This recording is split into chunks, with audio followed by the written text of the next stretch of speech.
بسم اللہ الرحمن الرحیم. ناظرین، welcome to another exciting episode of the revival experience. آج جو ہمارے گیسٹ ہیں ڈاکٹر جنید احمد. آپ کا ایک بڑا ہی واسٹ ایکسپیرینس ہے مینجمنٹ کنسلٹنسی کے اندر. آپ نے پاکستان سے پہلے بی کام کیا، اس کے بعد پھر آپ باہر گئے، کینیڈا سے بی کام بھی کیا اور وہاں پہ ماسٹرز بھی کیا، وہاں پی ایچ ڈی بھی ہے آپ کی پالیسی اینڈ اکنامکس کے اندر. اور اس کے بعد آپ کا وہاں پہ بھی ایکسپیرینس رہا. کچھ سال آپ نے وہاں پہ سرو کیا مختلف پریسٹیجیس آرگنائزیشنس کے اندر، اور پھر پاکستان آئے. اور پاکستان میں پھر جتنی جو ٹاپ اس گورنمنٹ آرگنائزیشنز ہیں ان میں بھی آپ سرو کرتے رہے.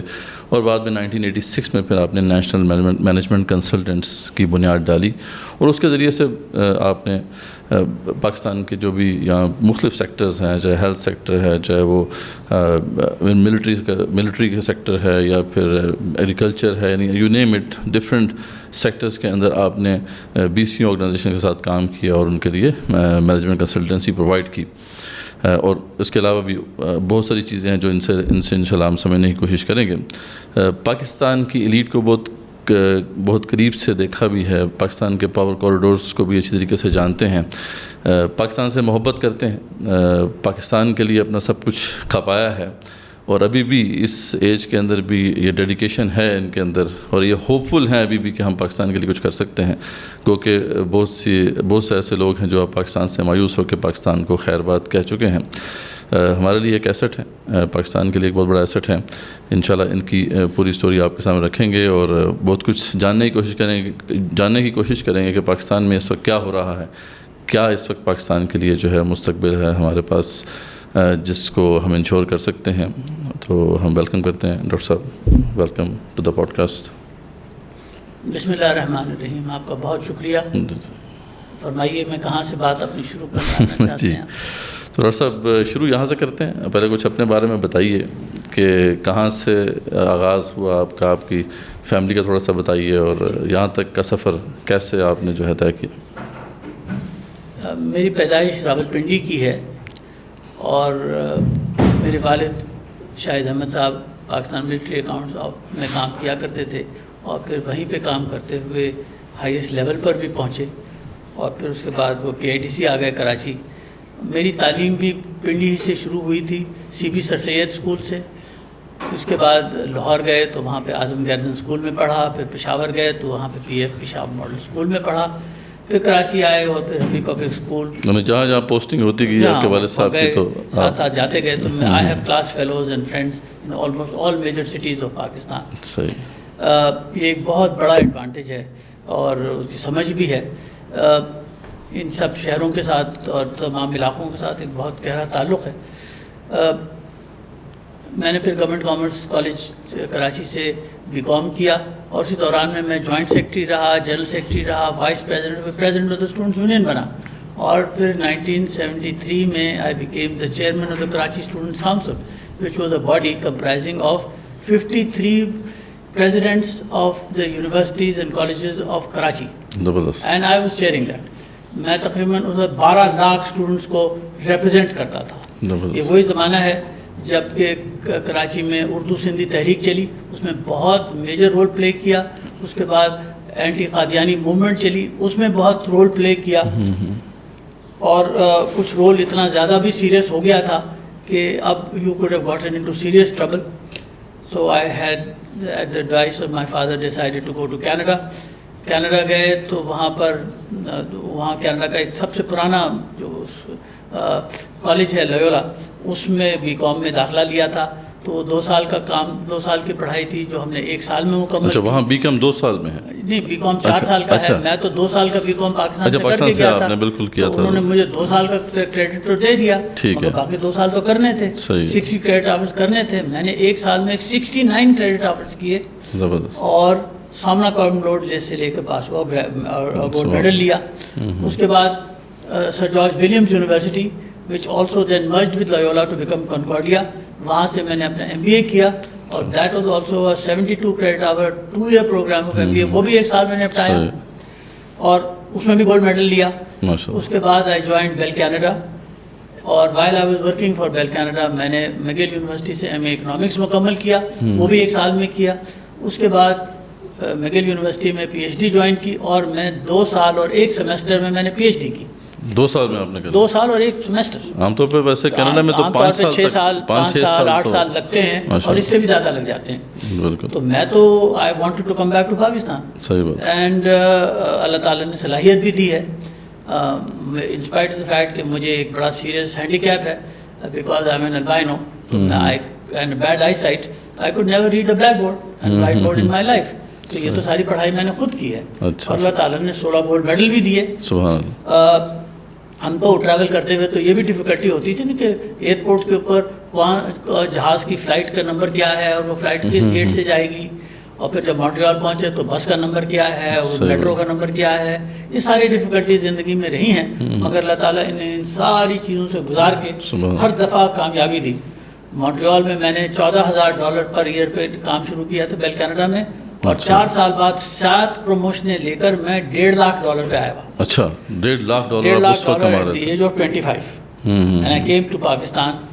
سب کچھ چھوڑ کے پاکستان آ گیا؟ نہیں, وہ تو میں نے ارادہ ہی تھا, کبھی کینیڈا میں رہنے کا تھا ہی نہیں. مجھے ان دونوں سے بہت پہلے سے نفرت ہو گئی تھی. یہ کیا موٹیویشن تھی؟ اس کی بیسک وجہ یہ ہے کہ یہ سارے کفار اسلام سے بھی سخت نفرت کرتے ہیں اور پاکستان سے بھی نفرت کرتے ہیں. اور میں جو زمانے میں وہاں تھا تو زمانے میں 1979 کے ایران ہاسٹیج ٹیکنگ کرائسس ہوئی تھی, اور جو ان انگریزوں اور امریکیوں کی جو نفرت تھی towards the Muslims in general, اور اس کے بعد پاکستان میں ایمبیسی چلی تھی 79 میں, امریکن ایمبیسی. اس کے بعد their hatred for Pakistan became so strong, اور کیونکہ میرا تو پالیٹکس کے ساتھ اور اسٹوڈنٹ پالیٹکس کے ساتھ بہت اسٹرانگ ایفرٹ لے چکا تھا, تو میں نے کہا میں یہاں کوئی نہ کوئی بہت گڑبڑ کروں گا اور I will get into serious trouble. تو ان کو چھوڑو and let me go back and do whatever I can for Pakistan. تو میں 1980 میں پاکستان آیا. یہاں پر ایک کمپنی تھی national construction which was at that time Pakistan's largest construction company. اس کو جوائن کیا ایز چیف اکاؤنٹنٹ. 6 مہینے بعد جنرل مینیجر فائنانس بن گیا, اگلے 6 مہینے بعد ڈائریکٹر فائنانس بن گیا, اور اگلے 3 مہینے بعد مینیجنگ ڈائریکٹر بن گیا. I was 28 years old when I was running a company with 22,000 people. We had یہ کافی بڑی یہ گورنمنٹ آرگنائزیشن ہے. Government organization, it is a public sector company. National Construction is a huge company. میں نے فیصل مسجد بنائی ہے, اور فیصل مسجد کو یہ جب ہم نے ٹیک اوور کیا تھا میں نے ایز مینیجنگ ڈائریکٹر, تو یہ 4 سال بیہائنڈ شیڈیول تھی. اس کو ہم نے اگلے 1.5 سال میں مکمل کیا اور ہینڈ اوور کیا. زبردست. میں نے پھر اسی زمانے میں PINSTECH Pakistan Institute of Nuclear Science and Technology, Pakistan Steel ہم نے بنائی ہے. اچھا.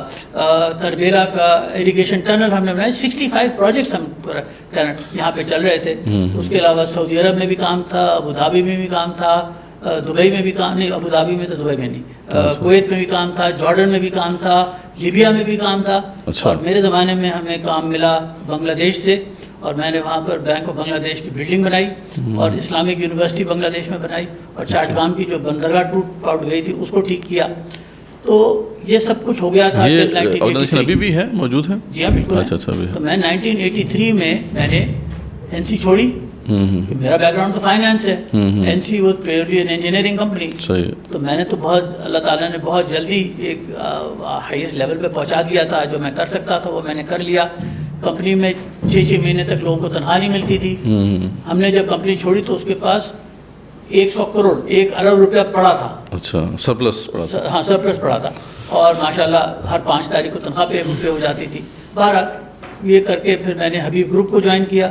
حبیب گروپ میں managing director of Agri Auto Industries Limited, which is a factory locate جو کہ ہم نے بنائی ایٹ ہب چوکی, جو کہ 28 ڈفرنٹ آٹوموٹیو کمپوننٹس بناتی ہے.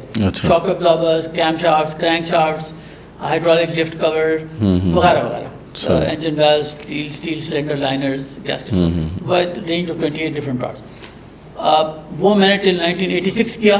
تو میں نے کہا اب میرے پاس کافی تجربہ ہے multinational Bell Canada, Pakistani public sector, National Construction and Pakistani private sector Habib group. Now let me get on. اور جولائی 1986 میں ہم نے یہ کمپنی اسٹیبلش کی by the name of National Management Consultant, اور اس کے بعد سے میں ان کے ساتھ ہی ایز اے چیئرمین آپریٹ کرتا ہوں. ہم نے پچھلے 38 ایئرز میں تقریباً 1400 اسائنمنٹ کیے ہیں. 1400 اسائنمنٹ. جی 1400 اسائنمنٹ کیے. پاکستان کے تمام سیکٹرز میں ہم نے کام کیا ہے. میں جب تمام سیکٹرز کی بات کرتا ہوں تو یہ کوئی 30 سیکٹر بنتے ہیں. ہم نے 300 سیکٹر میں کام کیا ہے. اس دوران میں ہم نے 200 پروجیکٹس لگوائے ہیں, جس میں سے 135 تو انڈسٹریل اینڈ کمرشل پروجیکٹس ہیں. میں نے 40 تعلیمی ادارے بنانے میں شامل رہا, جس میں لمز بھی ہے, ہمدرد یونیورسٹی بھی ہے, اور اسلام آباد میں فاؤنڈیشن یونیورسٹی اسلام آباد بھی ہے.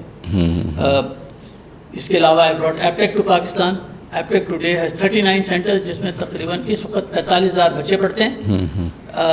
39 centers, 25 centers in Karachi alone, and the rest in other cities of Pakistan. تو اللہ تعالیٰ نے تعلیم کے ساتھ ایک بہت گہرا تعلق رکھا ہے. 14 ہسپتال اللہ تعالیٰ نے بنوائے, اور اس کے علاوہ کوئی 10 بینکس اور financial institutions. I have been able to bring 25 major multinationals to invest in Pakistan. میں نے جو اسی دوران میں 2006 میں I was requested to become investment advisor to the government of Pakistan, to the Prime Minister. اور ہم نے 2006 سے میں 2008 کی جولائی تک انویسٹمنٹ ایڈوائزر کے طور پہ کام کیا. اور اس میں اگر آپ کبھی دیکھیں گے تو 2007 میں آپ کو ایک اسپائک نظر آتا ہے in the total amount of investment that has come to Pakistan. We had brought $8.2 billion into Pakistan. $8.2 billion. $4 billion were foreign direct investment, and $4.2 billion was foreign investment. اس سے پہلے کبھی پاکستان میں 1, 2, 3, 4 بلین سے زیادہ نہیں آیا تھا. اس کے بعد بھی نہیں آیا کبھی. بعض دفعہ تو 1 بلین بھی نہیں ہوا. اور کن سیکٹرز میں تھا یہ؟ It was in the banking area. اچھا. اس کے اندر ہم نے بہت سی فارن پاکستانی کمپنیز جو تھیں ان کو فارن کمپنیز نے خریدا. اچھا. I mean for example the Lakson tobacco was purchased by جو دنیا کی سب سے بڑی اس کی Lakson tobacco was purchased by, مجھے اب کچھ نام بھول جاتے ہیں, بائی فلپ مورس. اچھا, فلپ مورس نے خریدا. اسی طریقے سے یونین بینک کو اسٹینڈرڈ چارٹرڈ بینک نے خریدا. پرائم کمرشل بینک کو بھی کسی ایک فارن بینک نے خریدا تھا.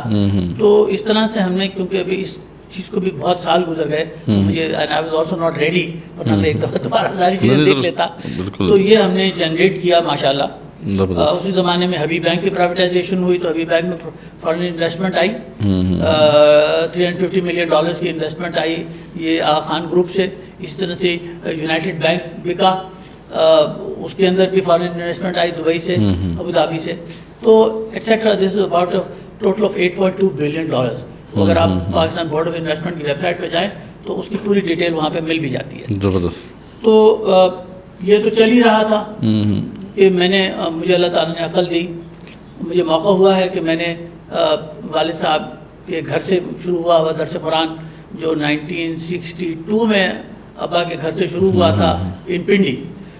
ہر بدھ کو ہمارے ہاں درس قرآن ہوتا رہا, اور جو میں نے 2006 تک سنا ہے, تقریباً 50 سال. اپنے والد صاحب کے لیے بھی ایک دو کچھ مختصر. میرے والد صاحب شاہد احمد صاحب, میں نے جیسے عرض کیا, وہ تو پاکستان ملٹری اکاؤنٹس کے اندر ایک سینئر افسر تھے, پھر وہ ہائیسٹ لیول تک پہنچے. اور میرے دادا, انہوں نے, میرے والد نے قرآن پاک کا انگریزی میں ترجمہ کیا ہے. اور اس سے پہلے میرے دادا مولوی انیس احمد صاحب, جو کہ دیوبند سے بھی فارغ التحصیل ہیں اور علی گڑھ سے بھی فارغ التحصیل, ماشاءاللہ, اور انہوں نے اس کا قرآن پاک کا اردو میں اس کے بعد وہ کسی وجہ سے اور بہت ڈیٹیلڈ وجہ سے وہ غدار تاجدار برطانیہ ڈکلیئر ہوئے اور کالا پانی کر دیے. کالا پانی. اور وہاں سے وہ 1948 میں آئے. تو میرے دل میں یہ سب چیزیں پہلے سے موجود ہیں. اور میرے نانا doctor Zubaid Ahmed was the head of the Department of Arabic and Persian at Allahabad University and also became its vice chancellor. اور انہوں نے کراچی میں آ کر سر سید گرلز کالج کی قیام کیا, which is Pakistan's biggest college, لڑکیوں کا کالج. تقریباً میرا خیال ہے اس وقت 48,000 بچیاں پڑھتی ہیں. تو ماشاءاللہ, تو اس بیک گراؤنڈ کے ساتھ ہم نے وہ درس سنا. اور مونٹریال میں 6 سال میں نے جمعہ بھی پڑھایا, عیدین بھی پڑھائی. اچھا.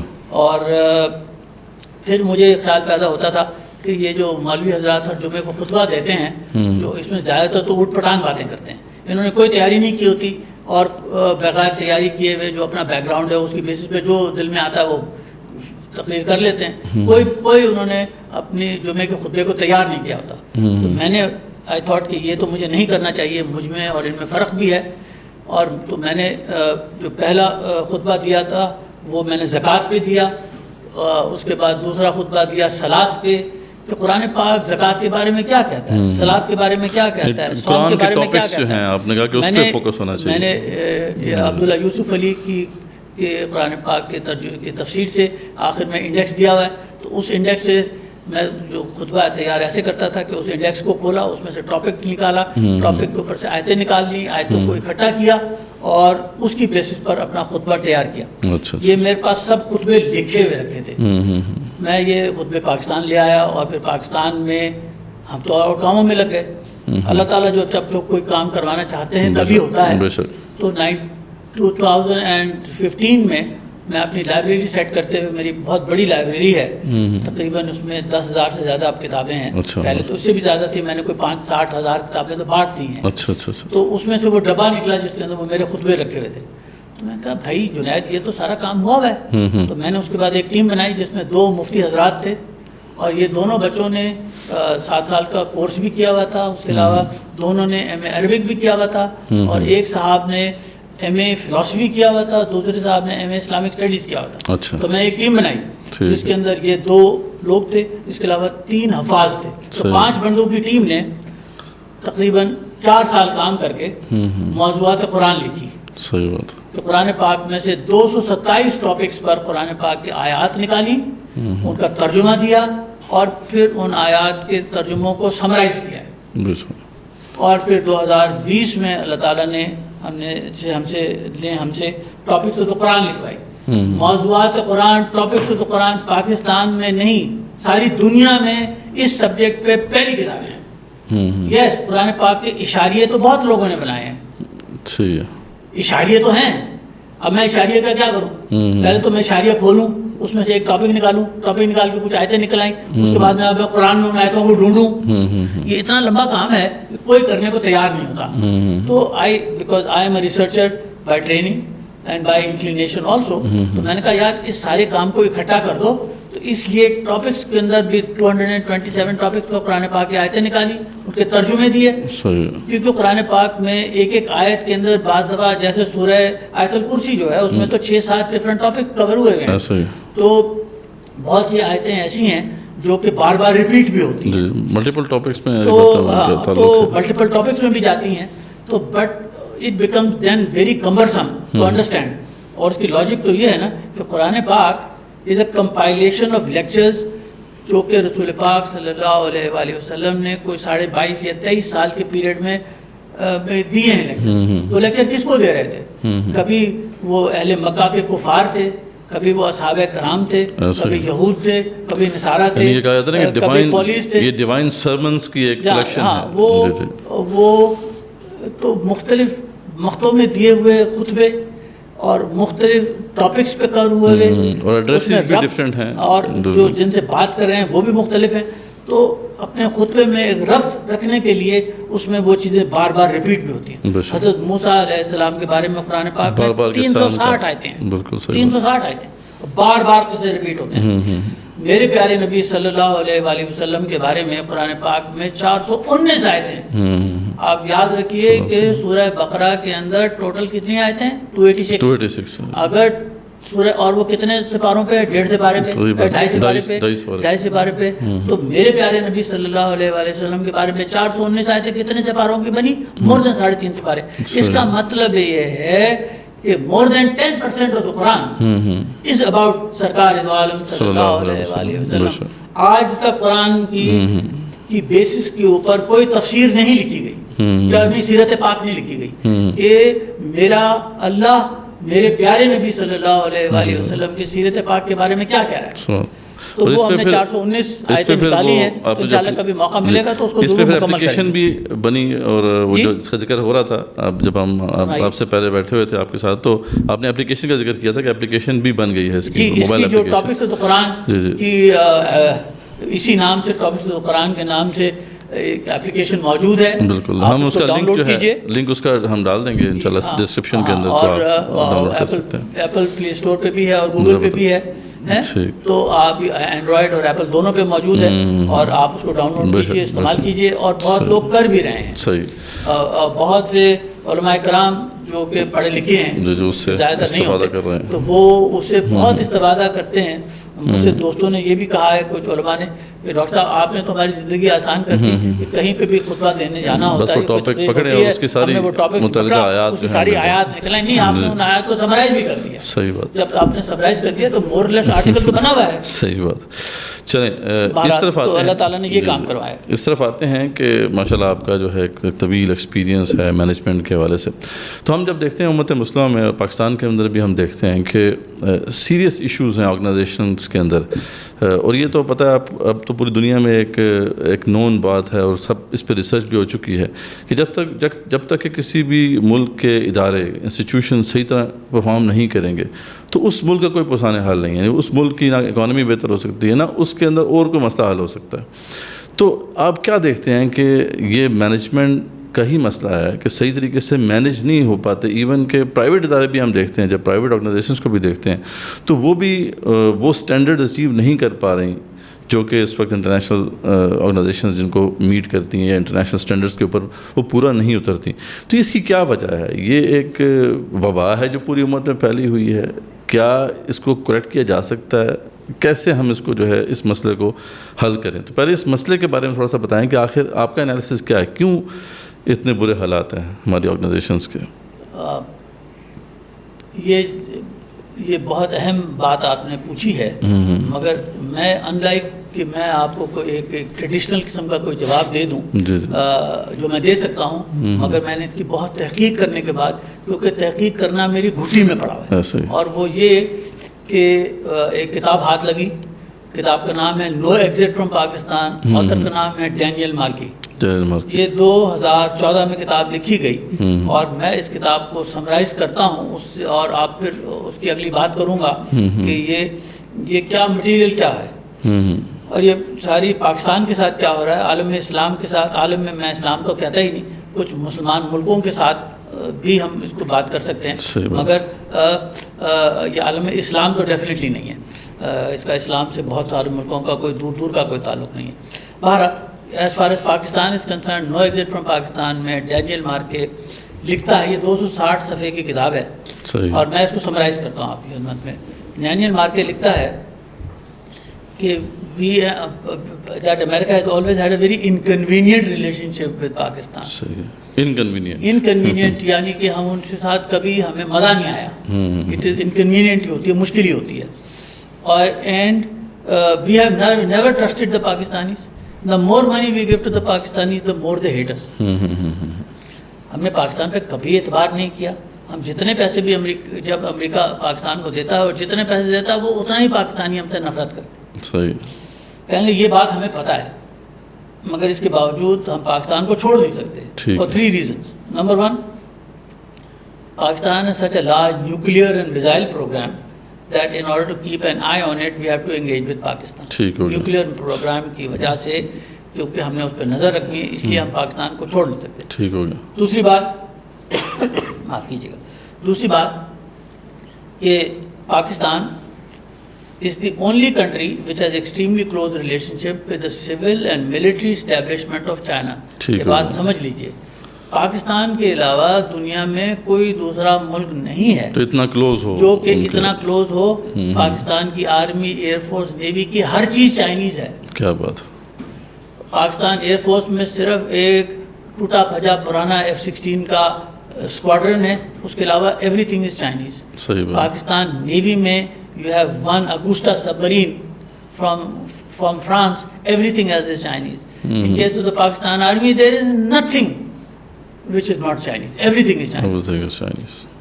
اور یہ سب کچھ کرنے کے لیے Pakistan has also become very close to the military establishment as well as to the civil establishment of China. So in order to keep an eye on China, we have to engage with Pakistan. Containment of China جو ان کا ایک وہ policy ہے, اس میں Pakistan is very crucial. Pakistan چین پہ نظر رکھنے کے لیے ہم پاکستان کے تھرو آتے ہیں. ٹھیک ہے. تیسری بات, Pakistan has such a large army, if it decides to go rogue, it will not only destabilize the region but the whole world. صحیح بات. So we engage with Pakistan to keep an eye on the Pakistan army. اب ان کی تینوں وجوہات دیکھ لیجیے, ایک nuclear missile programme, دوسرا چین کے اوپر نظر رکھنا, تیسرا پاکستانی فوج پہ نظر رکھنا. یہ بات ہے. اور وہ یہ کہتا ہے آگے چل کے کہ ہم نے آج سے 70 سال پہلے، کتاب 2014 میں لکھی گئی ہے تو 70 ہی سال ہوئے تھے، ہم نے آج سے 70 سال پہلے یہ فیصلہ کر لیا تھا کہ Pakistan can not be allowed to develop, اچھا، to lead the Muslim world. یہ بڑے کلیئرلی بلنٹلی وہ کہتا ہے. نہیں اتنا بلنٹ اس طرح سے نہیں ہے. اچھا. میں تو پڑھ رہا ہوں نا اور پڑھ کے اس کا مطلب سمجھ رہا ہوں. یہ جو کافر ہوتے ہیں، یہ تو کافر جو ہوتے ہیں، یہ ہر بات کو لپیٹ کر اور اس کو مخمل میں جوتا لپیٹ کے مارتے ہیں. مگر آپ کی عقل بھی تو ہونی چاہیے، تبھی تو ہمارے یہاں زیادہ تر چریے حضرات کو سمجھ نہیں آتی. صحیح بات. Because they don't even read. ایک تو پاکستان کے اندر میں دیکھتا بھی ہوں، اور میں نے تقریباً کوئی 12 سال تو آئی بی اے میں پڑھایا. میرے 130 presidents and managing directors have gone through my class at IBA. تو میں تو یہ سب چیزیں دیکھتا ہوں اور بہت کلوزلی دیکھتا ہوں. So we have kept Pakistan in a managed destabilised position ever. ٹھیک ہو گیا کہ اس کو اتنا ڈی اسٹیبلائز کنٹینیوسلی رکھو کہ اس کو مینیج کر سکے. اور یہ ہم کرتے کیسے ہیں؟ By buying Pakistani leadership. Politicians کو ہم خریدتے ہیں، بیوروکریٹس کو ہم خریدتے ہیں، ملٹری بیوروکریٹس کو ہم خریدتے ہیں، جوڈیشری کو ہم خریدتے ہیں، جرنلسٹ کو ہم خریدتے ہیں، اکیڈمیشنس کو ہم خریدتے ہیں، اور میڈیا ہاؤسز کو بھی ہم خریدتے ہیں. ٹھیک ہو گیا. اور یہ جو پاکستانی لیڈرشپ ہے وہ اپنے آپ کو بہت تھوڑے بہت سستے داموں پہ بیچ دیتے ہیں. اور کیا ہے وہ کیا ہوتا ہے، وہ ان کو ڈالر نہیں دیتے، وہ اس چیز پہ بک جاتے ہیں کہ ان کو کوئی امریکہ کا ٹرپ کروا دیا جائے، بس اتنا، یا ان کے کسی بچے یا بچی کو امریکہ کے کسی یونیورسٹی میں اسکالرشپ دلوا دی جائے. یعنی بہت سستے بکتے ہیں تو بک جاتے ہیں. ٹھیک ہے. اب آپ آئیے، پاکستان کی عدلیہ میں بھی ایسے لوگوں سے بھری ہوئی ہے جس کے اندر یا تو ان ججوں کے پاس اپنے خود امریکن پاسپورٹ ہیں، ان کے پاس نہیں ہے تو ان کی اولادوں کے پاس ہیں. ٹھیک ہے. اسی طریقے سے پاکستان کی افواج بھی بھرا ہوا ہے، بیوروکریسی بھی بھری ہوئی ہے، میڈیا ہاؤسز جو ہیں پاکستان کے یہ بھی امریکہ سے پیسے لیتے ہیں، اور جرنلسٹوں کو بھی پیمنٹ ہوتی ہے. اچھا جرنلسٹوں کو بھی یہ ٹرپس لگوا دیتے ہیں، ٹرپس بھی لگواتے ہیں، ان کو پیسے بھی دیتے ہیں. تو یعنی ہیوی انفلوئنس ہے. یعنی امریکن آپ کہہ رہے ہیں کہ لیڈرشپ کو آپ جب دیکھتے ہیں، لیاقت علی خان کے زمانے میں پاکستان نے امریکہ سے امداد لینی شروع کی. ٹھیک ہو گیا. اور اسی وقت امریکنوں نے کہہ دیا تھا کہ اب پاکستان بک گیا. اچھا. اور $6 ملین ہی دیے تھے نا. اس کے بعد PL 480 کا پروگرام چلتا رہا. پاکستان نے ہر لیڈر نے امریکہ سے پیسے کھائے ہیں. ٹھیک ہے. سوائے 3 لوگوں کے. ایک خواجہ ناظم الدین جو پاکستان کے سیکنڈ گورنر جنرل بھی تھے اور پاکستان کے سیکنڈ پرائم منسٹر بھی تھے. ٹھیک ہو گیا. وہ امریکہ کے کچھ مخالف ہوئے تو ان کو 30 منٹس کے نوٹس پر غلام محمد نے فارغ کیا. اس کے بعد جو دوسرے صاحب تھے وہ تھے حسین شہید سہروردی. ٹھیک ہو گیا. جو کہ بہت تھوڑے عرصے کے لیے پاکستان کے پرائم منسٹر کے بنے. مگر حسین شہید سہروردی کیونکہ بنگال میں، ایسٹ بنگال میں، مشرقی پاکستان میں جو بنگلہ دیش بن گیا ہے، بہت پاپولر تھے، تو اس لیے ان کو تو امریکہ نے قتل ہی کروایا. صحیح بات ہے. اور تیسرا بندہ ہے عمران خان، جس نے ان سے پیسے نہیں کھائے اور اس کے بدلے میں اس کو نکال دیا گیا.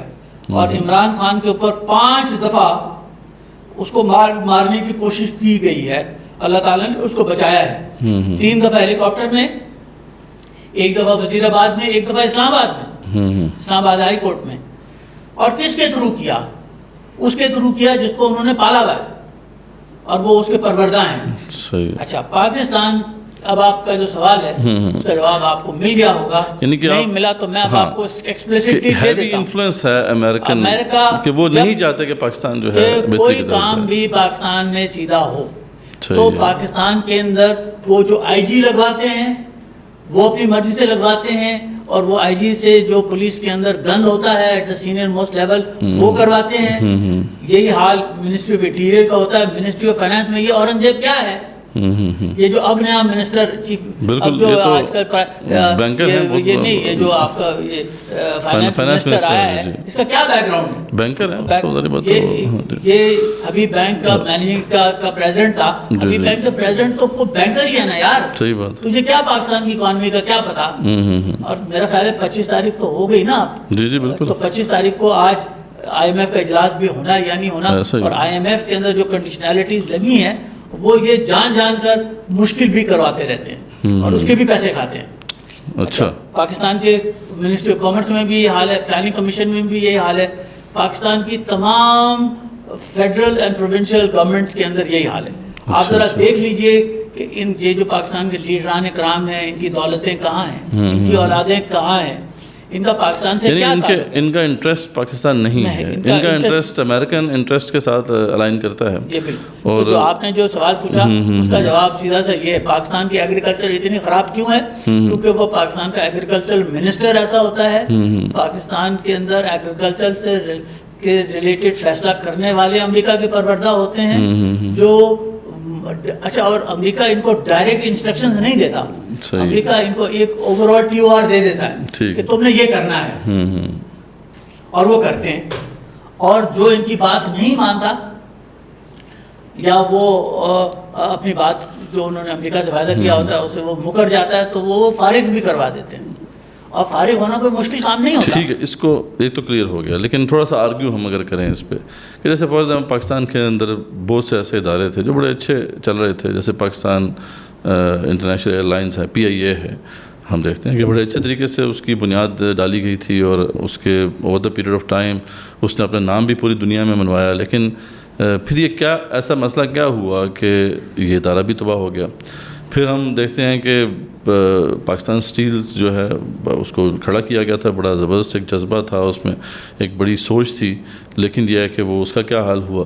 تو یہ جو اداروں کا اس طرح تباہ ہونا ہے, کیا اس میں بھی امریکن انفلوئنس ہے یا اس کے اندر ہماری اپنی عادتیں بھی ہیں جو بہت خراب ہیں؟ یعنی ہم نیپوٹزم کے اوپر بلیو کرتے ہیں, ہم جو ہے جو بھی اہل لوگ ہیں ان کو اوپر نہیں آنے دیتے, پولیٹکس ہے یہاں پر, سیاسی بھرتیاں ہوتی ہیں. تو یہ ساری ریزنز بھی تو ہیں نا اس کے جو دیکھیے یہ سب جو ریزنز آپ بتا رہے ہیں نا یہ سب سروینٹ ہیں. اچھا. اس وجہ سے ہوتا ہے. نور خان صاحب جس زمانے میں پاکستان PIA کے چیئرمین تھے اور وہ PIA کو ڈائریکٹلی چلاتے تھے, PIA was an extremely well run organization and it did extremely well over a period of time. جو پہلی بے نظیر گورنمنٹ آئی تھی 1989 اس نے PIA میں بھرتیاں شروع کی, اور PIA کے بعد اس کے بعد مینیجنگ ڈائریکٹرز چینج ہوتے گئے, اور اس میں ایسے ایسے لوگوں کو بھی مینیجنگ ڈائریکٹر زرداری صاحب نے بنایا جو کسی قابل نہیں تھے.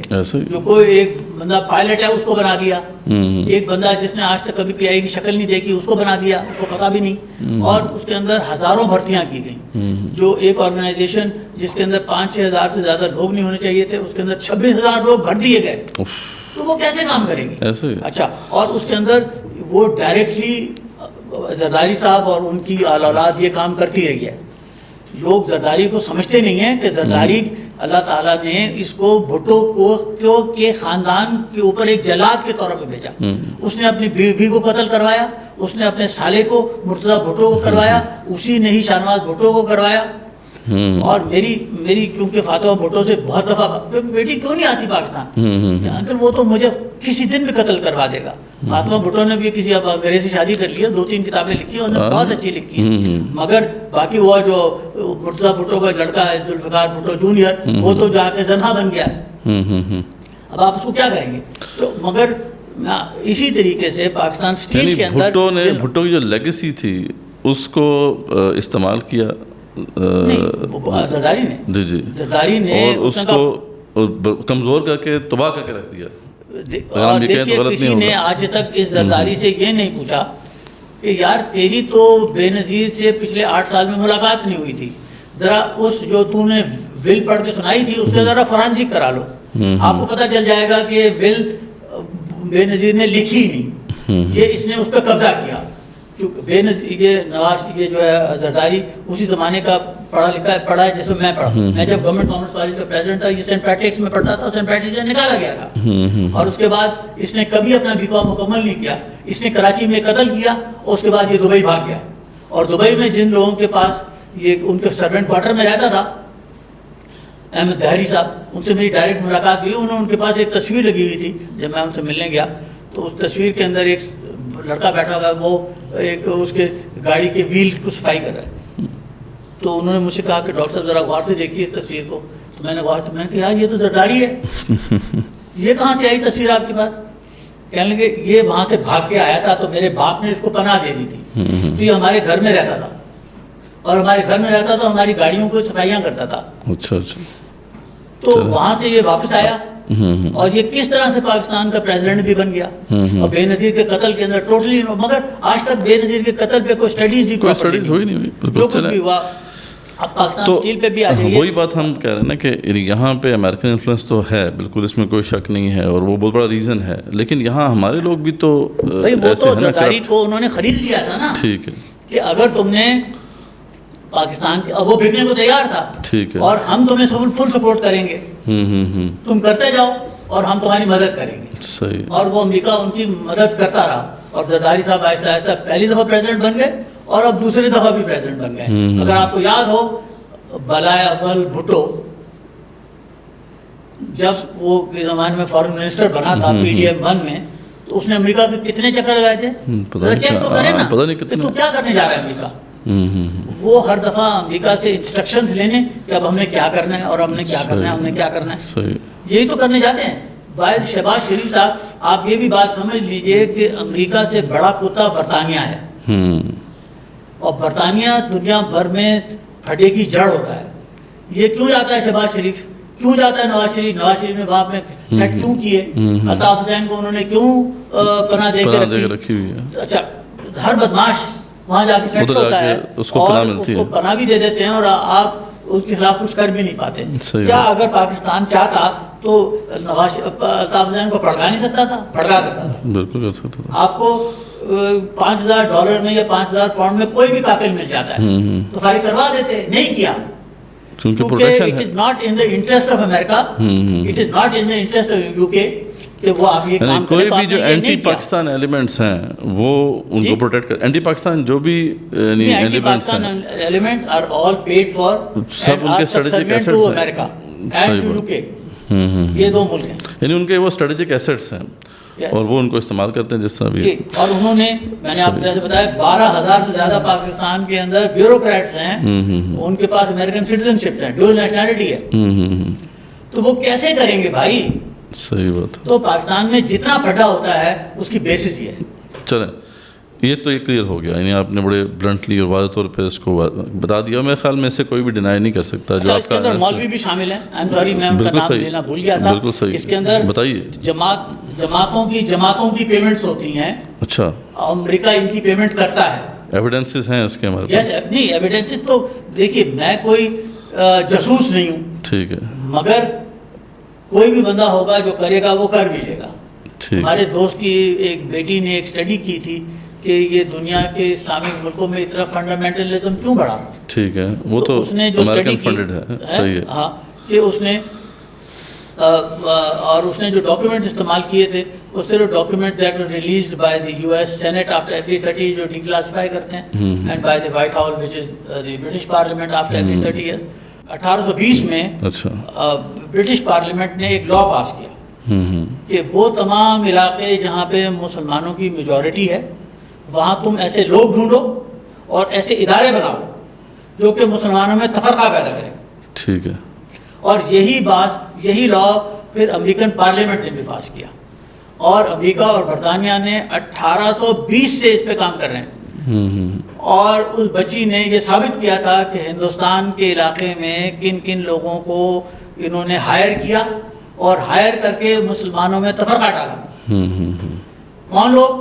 میں ہندوستان کی بات کر لیتا ہوں. کس طرح سے انہوں نے غلام محمد قادیان کو پیدا کیا، اور کو کتنے پیسے دیے اور کب کب دیے.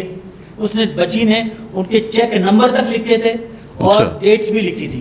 اچھا، یہ اس بچی کی کا تھیسس سپروائزر میں تھا. اچھا. وہ مجھے بھیج رہی تھی. اس کے 3 چیپٹر میرے پاس آئے، اس کے بعد آنا بند ہو گیا. وہ یونیورسٹی آف پینسلوینیا میں پڑھتی تھی. اچھا. U Penn, masters in sociology کا پیپر تھا. ٹھیک ہے. تو تھیسس تھی. تو اس کے بعد وہ پیپر آنے ہی بند ہو گئے. اس کے بعد 6-8 مہینے کے بعد اس بچی کے چاچا جو کہ امریکہ میں ہی ایک پروفیسر تھے اور دوسرے چاچا جو پاکستان کے ایک بہت بڑے وکیل ہیں، انہوں نے جا کے اس کو امریکہ میں ڈھونڈا اور یہ بچی کوئی 2 سال بعد ملی. اچھا. 2 سال بعد ملی. اور جب وہ نکل کے آئی اس کے ہاتھ اس طرح سے مسلسل کانپتے تھے. اللہ. اور اس کو یونیورسٹی آف پینسلوینیا نے without doing anything degree دی. تو دفعہ ہو جاتا. میں نے یہ ڈاکیومنٹس سارے لے جا کے ڈاکٹر اسرار احمد کو دکھائے. ٹھیک ہے. ڈاکٹر صاحب میں یہ چاہتا ہوں کہ میں اس اسٹڈی کو مکمل کروں. میرے ساتھ ڈاکٹر اسرار نے اسپیسیفکلی کہا, وہ میرے خالہ بھائی بھی ہیں ایک رشتے سے اور ایک رشتے سے میرے چچا بھی ہیں. بالکل. انہوں نے مجھ سے کہا جنید بیٹا پاکستان میں بہت تفرقہ ہے اور عالم اسلام میں ویسے ہی بہت تفرقہ ہے, یہ اگر تم نے کام کر دیا تو اس سے مزید تفرقہ بڑھے گا. صحیح. تو میری سجیشن یہ ہے کہ اس کو آگے پرسو نہ کریں. ٹھیک ہے. مگر مجھے کیونکہ میں نے اس بچی کی تھیسس کو میں سپروائز کرا تھا, مجھے ایگزیکٹ میتھڈالوجی پتہ ہے اور ایگزیکٹ پروسیس پتہ ہے کیونکہ میں نے اس کے ساتھ مل کے کام کیا تھا. اگر کسی میں ہمت ہے اور کہیں سے کوئی پیسے جنریٹ کر سکتا ہے تو یہ ساری چیزیں ابھی بھی ہو سکتی ہیں. اس کو ہم ریپیٹ کر سکتے ہیں. اچھا, ریپیٹ کرنا کیوں نہیں.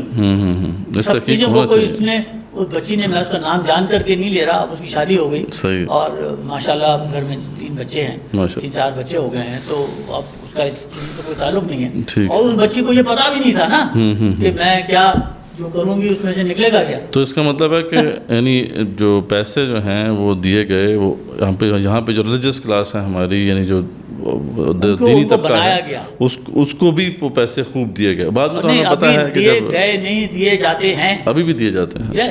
باقی ہمیں پتہ ہے افغان جہاد کے دوران تو بہت سے پیسے یہاں پر آئے اور بہت سے لوگوں کو ملے, تو وہ تو جہاد کے نام پہ تھا. خیر اس سے پہلے بھی آپ کہہ رہے ہیں کہ پیسے آئے اور اب بھی آ رہے ہیں. 1820 سے آ رہے ہیں اور مقدار بڑھتی ہی گئی ہے, گھٹی نہیں ہے. ہر سال بڑھتی ہے. صحیح.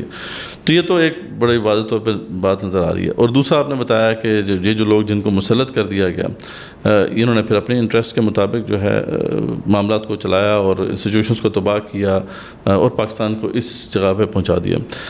اچھا, اب یہاں ہم دیکھتے ہیں کہ رائز آف چائنا, آپ کا بلکہ جو چائنا لیڈس کے نام سے ابھی بک بھی شائع ہوئی ہے اور اسی کے لیے آپ اسلام آباد میں تشریف لائے تھے. تو چائنا کا جو رائز ہے, جس کی وجہ سے اب دنیا جو ہے وہ یونی پولر سے بائی پولر بن رہی ہے, مختلف ایسپیکٹ سے بلکہ ملٹی پولر بن رہی ہے, تو اس میں اب پاکستان کے لیے کیا کچھ اوپننگز پیدا ہوئی ہیں؟ ہونی تو چاہیے تھیں, بلکہ پاکستان تو چائنا کے جیسے آپ نے بتایا بہت قریب تھا. تو کیا وجہ ہے کہ رائز آف چائنا کا امپیکٹ بھی پاکستان پہ اس طریقے سے نہیں پڑ رہا, جبکہ پڑھنا چاہیے تھا اور پاکستان میں بھی ترقی کچھ ہونی چاہیے تھی؟ تو یہ جو معاملہ ہے کہ ابھی بھی ہم وہ دیکھ رہے ہیں کہ وہ انفلوئنس نہیں ہے, وہ امپیکٹ نہیں ہے جتنا امریکن امپیکٹ جو ہے, امریکن انفلوئنس ہے ہمارے اوپر. اس کی کیا وجہ ہے؟ اس کی بھی وجہ 100% امریکہ ہی ہے. اچھا. اور کوئی, کیونکہ یہ جو فیصلے کرنے والے لوگ ہیں تو امریکن سپورٹڈ ہیں اور امریکہ کے پروردہ امریکہ کے نوکر ہیں. اب سی پیک BRI کا سب سے امپورٹنٹ پروجیکٹ تھا, بیکاز چائنا کو سی پیک کی سخت ضرورت ہے. ان کو شنگھائی سے کوئی جب جہاز چلتا ہے تو یورپ پہنچنے میں ان کو 6 ہفتے لگتے ہیں, اور اگر وہی سامان کنٹینر گوادر پہنچ جائے یا کراچی پہنچ جائے خصوص سے فرام دا چائنا بارڈر, تو وہ تقریباً 2 دن میں تو کراچی پہنچ جائے گا, اور کراچی سے وہ سوئس کنال کراس کر جائے گا ان انادر ویک اور سو. یعنی کہ وہ 6 ہفتے کا پیریڈ ہے, وہ 1 ہفتے میں آ گیا. نمبر 1. نمبر 2, اس میں یعنی اگر آپ اماؤنٹس میں دیکھیں تو ملینز آف ڈالرز کا فائدہ ہے. یہ تو بہت امپورٹنٹ بات ہے. اس کے ساتھ ساتھ یہ بھی ہے کہ جو چین کی جو اوور $3 ٹریلین ٹریڈ ہے وہ ساری گزرتی ہے اسٹیٹس آف ملاکا میں. Straits of Malacca between Malaysia and Indonesia ایک بہت چھوٹی سی راہداری ہے. اگر امریکہ وہاں 2 جہاز کھڑے کر دے تو وہاں سے چین کا ٹریڈنگ جہاز وہاں سے نہیں گزر سکیں گے, اور چائنا کی پوری ٹریڈ جو ہے وہ بلاک ہو جائے گی. اب چائنا کی ٹریڈ آؤٹ ورڈ موومنٹ کے لیے سوائے کراچی اور گوادر کے اور کوئی روٹ تھا نہیں, اس لیے سی پیک بنا اور اس لیے BRI بنا. اچھا, میں جیسے آپ کے گوادر کی کہانی ہم کب سے سن رہے ہیں, 20-24 سال ہو گئے. گوادر کے اندر نہ ابھی تک بجلی ہے نہ پانی ہے. وہاں پہ بجلی ایران سے آتی ہے, اور وہ اپنی بجلی پروڈیوس نہیں کرتا. میں کراچی میں ڈیفینس میں رہتا ہوں, تو ہم جو 3000 گیلن کا ٹینکر 8000 روپے کا خریدتے ہیں, وہی 3000 گیلن کا پانی گوادر میں 70,000 روپے کا ملتا ہے. اب مجھے بتائیں نا یار وہ کیسے ہوگا.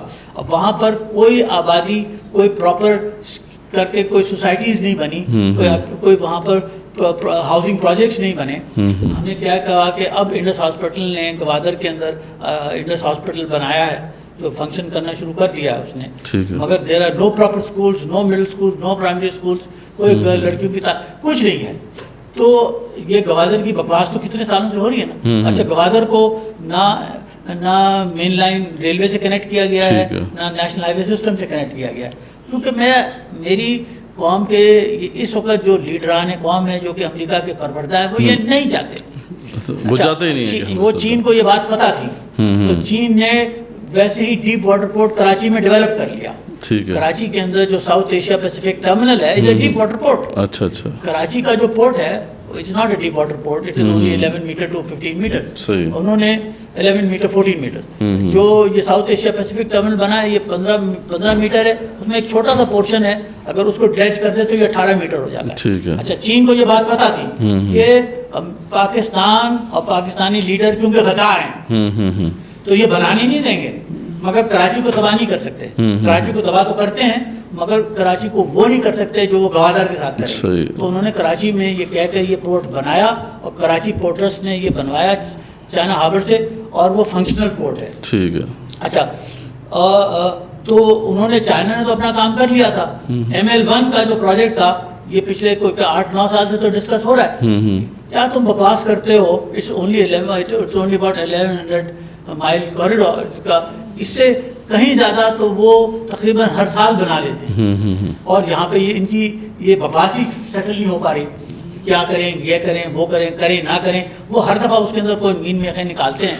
تو اس میں کون اس میں رسپانسبل کون ہے, کیونکہ بات ہوتی ہے ایسٹرن روٹ, امریکن پروردہ لوگ, جس کے اندر شیخ رشید بھی جب منسٹر آف ریلوے بنا اس نے بھی کچھ نہیں کیا. یہ جو ایسٹرن اور ویسٹرن روٹ کی ساری بحث ہے کہ جی ایسٹرن روٹ پہلے بنے گا کہ ویسٹرن روٹ پہلے, سڑکوں کی بات کر رہے ہیں جی, وہ جو روٹ ہے نا سی پیک کا, سڑک کی بات, جی جی جی سڑک ہے تو نہیں, وہ بھی اس کے اوپر بھی تم نے ایسٹرن روٹ بھی تو مکمل نہیں کیا نا. چلو نہ بناؤ ویسٹرن روٹ, کیونکہ ویسٹرن روٹ بلوچستان میں سے بھی گزرتا ہے, لعنت ہے تم پہ, تو ایسٹرن روٹ ہی کر لو یار. وہ بھی نہیں پورا ہوا, وہ بھی نہیں, کو رتو ڈیرو سے پہنچا دو لائن ٹو گوادر, وہ بھی نہیں کی, کیونکہ میں کرنا نہیں چاہتا. شیخ رشید نے نہیں ہونے دیا. صحیح ہے, شیخ رشید سے بکواس کو کروا لو. مجھے نہیں پتا کہ شیخ رشید نے امریکہ سے کتنے پیسے کھائے ہیں اور کس طرح سے کھائے ہیں, کھائے بھی نہیں ہیں, اس کی تو کوئی اولاد ہی نہیں ہے. تو مطلب یہ تو ہر دفعہ یہی ہوا ہے نا. اور وہاں پر سی پیک اتھارٹی بنائی عمران خان صاحب کے زمانے میں, اور اس کا چیف کس کو لگایا, عاصم سلیم باجوہ, پاپا جان والا. اور چین اس پہ بار بار کہتا رہا کہ ایک ایسا بندے کو آپ نے جنرل عاصم سلیم باجوہ کو سی پیک اتھارٹی کا چیئرمین بنا دیا ہے جس کی ساری فیملی امریکہ میں, جس کے سارے انٹرسٹ امریکہ میں, وہ پاکستان سے کیسے سنسیئر ہو سکتا ہے, وہ کیسے چین کے ساتھ سنسیئر ہو سکتا ہے. تو چین نے اس لیے سلو ڈاؤن کیا. تو عمران خان کے زمانے میں بھی ہم دیکھتے ہیں کہ وہ ایکٹیویٹی نہیں آ سکی دوبارہ واپس. اس کو وجہ یہ تھی کہ عمران خان کے نیچے جتنے لوگ اپوائنٹ ہو رہے تھے وہ سب باجوہ کروا رہا تھا. اچھا, وہ بھی سارے امریکی نواز, وہ بھی سارا امریکی نواز ٹولا تھا. ٹھیک ہے. نہیں, اس کے نیچے جتنے لوگ تھے, کیونکہ عمران خان کا خود کوئی پرسنل بیک گراؤنڈ اتنا گورننس کا نہیں تھا, تو اس کے اندر جو لوگ انہوں نے اپوائنٹ بھی کیے تھے وہ ہو سکتا ہے امریکہ کے پروردہ نہ ہوں ان میں سے بہت سے لوگ, مگر بہت سے لوگ تھے بھی. اور انہوں نے رزاق داؤد کا نام آتا ہے, وہ ہم سب جانتے ہیں کہ وہ بہت انفلوئنشل تھا اس حوالے سے, اور اس کے علاوہ اور بھی جو بڑے بڑے نام آتے ہیں. تو یہ لوگ تو ظاہری بات ہے, سب کو پتہ ہے کہ یہ تو امریکی جو ہے وہ لابی کا حصہ ہیں.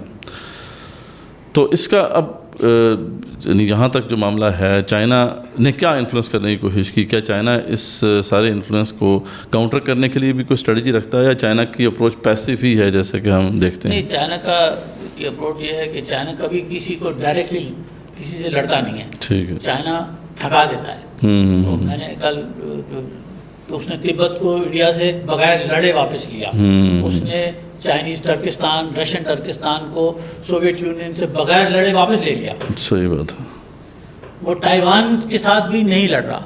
امریکہ جتنی ریشہ دوانیاں کر سکتا ہے وہ کرتا ہے. چین سائڈ سے گزر جاتا ہے, اور چین امریکہ کو بھی تھکا دے گا, تائیوان کو بھی تھکا دے گا. اچھا. اور وہ سرنڈر کریں گے. ٹھیک. وہ ہر تھوڑے دنوں بعد ساؤتھ چائنا سی میں فلپینس کو کچھ گن بورڈز بھیج دیتا ہے, کچھ جہاز بھیج دیتا ہے, کرتا ہے. یہ اس کے اوپر کیا کرتا ہے چین جواب؟ چین وہاں پہ ان کے پاس واٹر کیننز ہیں جہازوں میں لگی ہوئی، ان میں پانی پھینکا ہے، صحیح ہے، گولی نہیں چلا تھا. ٹھیک ہے. انہوں نے جو ابھی لداخ میں اور یہ گالوان کے اندر سے انہوں نے جو انڈیا سے اس کو خالی کروایا، گولی نہیں چلائی. آپ نے دیکھا ان لوگوں کو گھوسے مارتے تھے، لکڑیوں سے مار رہے تھے، اور ہندوؤں کو مار مور کے انہوں نے باہر نکال دیا. صحیح بات. انہوں نے ایسے ویپنز بھی ڈیولپ کر لیے ہیں جس میں گولی چلانے کی ضرورت نہیں پڑتی، اور جب تک گولی نہیں چلے گی جنگ نہیں ہوئی. صحیح ہے، صحیح ہے. تو وہ انہوں نے خالی تو کروا لیا. انڈیا کے ساتھ ان کی $2 بلین کی ٹریڈ ہے، اس کو وہ کبھی جیپٹائز نہیں کریں گے. صحیح ہے، صحیح ہے. اور مگر اپنا مطلب بھی نکال لیا. اور چین نے اروناچل پردیش پہ قبضہ کر لیا ہے. صحیح ہے. جس کو مودی جیسا حرامی بھی نہیں رہ سکتا. نہیں وہ تو ان کی کہتا. ڈپلائمنٹ تو کافی عرصے پہلے، کئی سالوں پہلے کی بات ہے کہ انہوں نے ڈپلائمنٹ کر دی تھی اپنی وہاں پہ. مطلب وہ انڈیا کو بھی پتا ہے، اور انڈیا میں چائنا کے بہت دوست ہیں.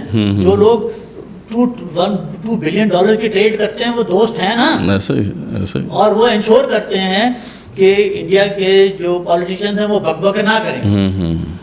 صحیح صحیح. وہ بک بک نہ کریں، اور نہیں کرتے. تو آپ کیا سمجھتے ہیں کہ چائنا جو ہے وہ اس کو چھوڑے گا نہیں، اسی پیک کو کبھی نہیں چھوڑے گا. اور یہ امریکہ جو ہے اپنی کوشش کر کر کے جب تھک جائے گا ہاں تو پھر نہیں وہ چین یہ بھی ویٹ کر رہا ہے کہ ہو سکتا ہے کوئی دن آئے کہ پاکستان کی غیرت جاگ جائے. اچھا. کوئی دن آئے گا کہ جب عمران خان آزاد ہو جائے گا، اور کوئی دن آئے گا کہ عمران خان کی گورنمنٹ دوبارہ اسٹیبلش ہوگی، اور کوئی دن آئے گا کہ جس دن ہم پھر دوبارہ ان ساری چیزوں کو ٹھیک کر سکیں گے. تو عمران خان کو آپ ہوپ دیکھتے ہیں پاکستان کے لیے؟ مجھے عمران خان کے علاوہ کوئی ہوپ نظر نہیں آتی. اس کی میں وجہ آپ سے عرض کرتا ہوں کہ کیا ہے. عمران خان پاکستان کو وہ واحد لیڈر ہے جو کہ ڈس آنیسٹ یا کرپٹ نہیں ہے. یہ تو کافی حد تک بات سامنے ہے، لیکن ان کے ساتھ جو لوگ تھے وہ بڑے کرپٹ پہلے تو میں عمران خان کی بات کر لینا. ٹھیک ہے. کہ کوئی کرپشن نہیں کی، نمبر 1. نمبر 2 اور نہ کبھی کی ہے اس نے. Number 1. Number 2 he is the only Pakistani who has done something for Pakistan. ٹھیک ہے. اس کا ایک وننگ ریکارڈ ہے، وننگ ریکارڈ. اور اس کے علاوہ کسی اور کا آپ مجھے بتا نہیں سکتے.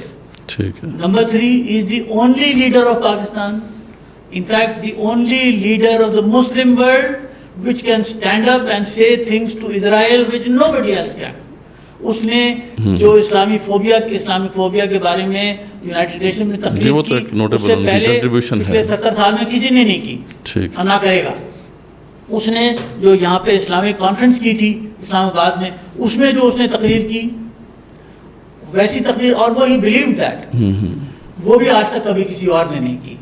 اچھا، اگر وہ ڈاکٹر مہاتر نے جب وہ ایک کانفرنس کرنے کی کوشش کی تھی، اس میں یہ سعودی جو کہ ٹوٹل سعودی بادشاہ جو کہ امریکہ کے ٹوٹلی 100% پروردہ ہیں، تو بنایا ہی برطانیہ نے تھا، ان کی تو کوئی لیجیٹیمیسی ہے ہی نہیں. یہ تو پچھلے 5 جنریشن پہلے تو یہودی ہیں.